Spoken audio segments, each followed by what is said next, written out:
ஒடிசா மாநிலம் கோபால்பூர் கடற்கரையில் ஆண் நண்பருடன் பேசிக் கொண்டிருந்த கல்லூரி மாணவியை கூட்டு பாலியல் வன்கொடுமை செய்த 4 சிறார்கள் உட்பட 10 பேர் போலீசாரிடம் சிக்கியுள்ளனர்.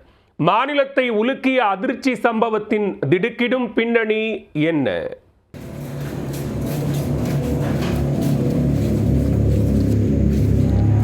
ஒடிசா மாநிலம் கஞ்சம் மாவட்டத்தில் உள்ள பெர்காம்பூர் அருகே கோபால்பூர் கடற்கரை அமைந்துள்ளது.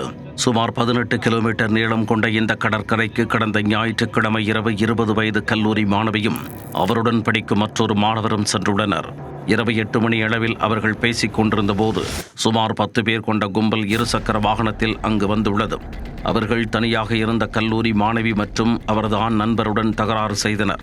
ஒரு கட்டத்தில் அவர்களது அட்டகாசம் அதிகரிக்க ஆண் நண்பரை பிடித்து அடித்து உதைத்து கட்டி போட்டுள்ளது அந்த கும்பல். பின் அந்த மாணவியை அவர்கள் 3 பேர் சேர்ந்து பாலியல் வன்கொடுமை செய்துள்ளனர். அவர்களிடமிருந்து தப்பி பாதிக்கப்பட்ட மாணவி அவரது ஆண் நண்பருடன் சேர்ந்து இரவு 10 மணி அளவில் காவல் நிலையம் சென்று புகார் கொடுத்துள்ளனர். உடனே வழக்கு பதிந்த போலீசார் குற்றவாளிகளை பிடிக்க தேடுதல் வேட்டையை தீவிரப்படுத்தினர். இக்கொடிய காரியத்தில் ஈடுபட்ட 4 சிறார்கள் உட்பட 10 பேரை அடுத்தடுத்து அதிரடியாக கைது செய்தனர். 4 சிறார்களும் சீர்திருத்த நீதிமன்றத்தில் ஆஜர்படுத்தப்பட்டு கூர்நோக்கு இல்லத்தில் அடைக்கப்பட்டனர்.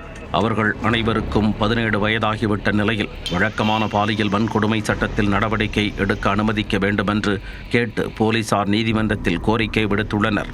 16 வயதிற்கு மேற்பட்டவர்கள் கொடூரமான குற்றத்தில் ஈடுபட்டிருந்தால் அவர்களை சிறார்களாக கருதாமல் வழக்கமான குற்றச்சட்டத்தின் கீழ் 18 வயதிற்கு மேற்பட்டவர்களாக கருதி நடவடிக்கை எடுக்கலாம் என்று உச்சநீதிமன்றம் தெரிவித்துள்ளது. இதில் முக்கிய குற்றவாளியான 23 வயது நபர் பெங்களூரு தொழிற்சாலையில் வேலை செய்து வந்துள்ளார். விடுமுறைக்காக ஒடிசா வந்தபோது இக்காரியத்தில் ஈடுபட்டிருப்பது விசாரணையில் தெரிய வந்துள்ளது. பாதிக்கப்பட்ட பெண்ணின் ஆண் நண்பரை பிடித்து குற்றவாளிகள் பணமும் கேட்டு மிரட்டியிருக்கின்றனர். பயந்து போன ஆண் நண்பர் கூகுள் பே மூலம் குற்றவாளிகளுக்கு பணம் அனுப்பியிருக்கிறார்.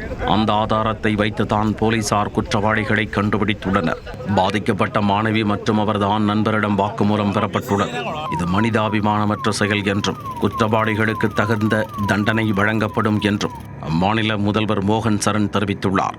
இதேபோன்று எதிர்க்கட்சித் தலைவர் நவீன் பட்நாயக்கும் இந்த செயலை கடுமையாக கண்டித்துள்ளார். 18 கிலோமீட்டர் நீளம் கொண்ட கோபால்பூர் கடற்கரையில் 1 கிலோமீட்டர் தொலைவிற்கு மட்டுமே மக்கள் கூட்டம் இருக்கும். மற்ற அனைத்து பகுதியும் ஆட்கள் இல்லாமல் இருட்டாக இருப்பது வழக்கம். இதனால் அங்கு என்ன நடந்தாலும் தெரியாது. இருட்டான கடற்கரை பகுதியில் பல்வேறு குற்றச் சம்பவங்கள் அரங்கேறி வருவதாக போலீசார் தெரிவித்துள்ளனர்.